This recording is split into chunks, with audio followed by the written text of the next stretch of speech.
आज के इस वीडियो में हम सांपों के जीवन चक्र और इसके जीवन से जुड़े कुछ तथ्यों को जानने की कोशिश करेंगे।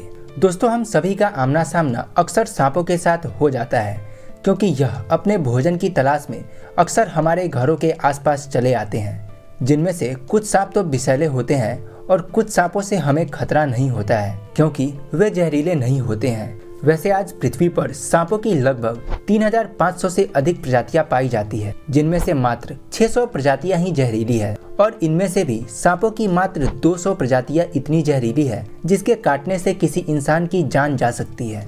आज दुनिया भर में अंटार्कटिका, आयरलैंड, ग्रीनलैंड जैसे कुछ ही देशों को छोड़कर दुनिया भर के सभी महादेशों में सांप बहुतायत में पाए जाते हैं और यह साइज में 4 इंच के होने वाले बारबाडोस थ्रेड स्नेक से लेकर लगभग 22 फीट तक बड़े होने वाले रेटिकुलेटेड पाइथन और किंग कोबरा जितने विषैले हो सकते हैं।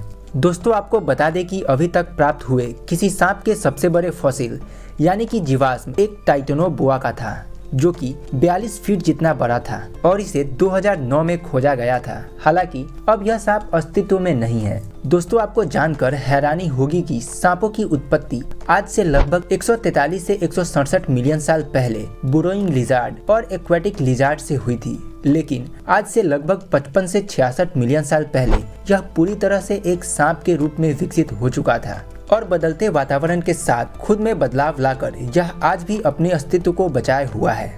दोस्तों, एक सांप के जीवन चक्र की प्रक्रिया में एग, हैचलिंग, जुवेनाइल और एडल्ट जैसे 4 स्टेज होते हैं, जिसकी शुरुआत नर द्वारा मादा को रिझाने की प्रक्रिया के साथ शुरू होती है और मादा की सहमति के बाद नर और मादा की मिलन की प्रक्रिया शुरू होती है।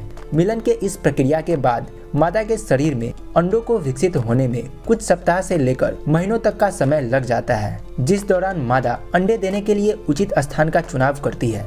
दोस्तों, आपको बता दें कि सांपों की कुछ प्रजाति जैसे कि किंग कोबरा अंडे देने के लिए घोंसले बनाती है। दोस्तों, जब मादा के शरीर में अंडे पूरी तरह से विकसित हो जाते हैं, तब वह इन्हीं सुरक्षित स्थानों पर अपने प्रजातियों के आधार पर 6 से लेकर 30 तक अंडे देती है। अब इन अंडों में बच्चों को विकसित होने के लिए 78 से लेकर 84 डिग्री फ़ारेनहाइट तापमान की जरूरत होती है। आपको बता दें कि सांपों के अंडे अक्सर वातावरण के ही तापमान पर विकसित हो जाते हैं, लेकिन कई बार इसे मादा द्वारा भी सेकर विकसित किया जाता है और लगभग 55 से 60 दिनों के बाद इन अंडों को तोड़कर नन्हे बच्चे बाहर निकलते हैं और अपने लाइफ साइकिल के दूसरे चरण यानी कि हैचलिंग स्टेज में चले जाते हैं। इस स्टेज में यह बच्चे साइज में कुछ इंच जितने ही बड़े होते हैं। आपको बता दें कि जन्म लेने के बाद से ही सांपों के बच्चे पूरी तरह स्वतंत्र हो जाते हैं। अब इन पर इनके माँ के देखभाल की जरूरत नहीं होती है। यह अपना शिकार स्वयं कर भोजन प्राप्त करते हैं, खुद की सुरक्षा करते हैं और विकसित होने की इस प्रक्रिया में लग जाते हैं। वहीं सांपों के कुछ प्रजातियों में जन्म लेने के कुछ दिनों के बाद तक इनके माँ द्वारा इनकी देखरेख की जाती है। उसके बाद ये बच्चे पूरी तरह स्वतंत्र हो जाते हैं। हैचलिंग स्टेज में यह बच्चे कुछ दिन रहने के बाद अपने लाइफ साइकिल के तीसरे चरण यानी कि जुवेनाइल स्टेज में चले जाते हैं। जुवेनाइल स्टेज में यह बच्चे एक वयस्क के तरह ही दिखाई देते हैं, लेकिन अभी ये पतले और चटक रंग के होते हैं। इनका शरीर अभी पूरी तरह से विकसित नहीं हुआ होता है, जिस कारण से यह अभी प्रजनन की प्रक्रिया में भाग नहीं ले सकते और यही कारण है कि इस स्टेज में यह बच्चे बस भोजन करते हैं और आराम करते हैं और एक वयस्क सांप होने का इंतजार करते हैं। दोस्तों, आपको जानकर हैरानी होगी कि सांप बिना खाना खाए कई महीनों तक जीवित रह सकते हैं, क्योंकि वह अपने शरीर के मेटाबॉलिक रेट को 70% तक कम कर सकते हैं और इनके शरीर में ऊर्जा स्टोर रहता है और इन्हीं बचे हुए ऊर्जों से वह लंबे समय तक भोजन के बिना जीवित रह पाते हैं। दोस्तों, एक सांप को हैचलिंग से लेकर पूरी तरह एडल्ट होने में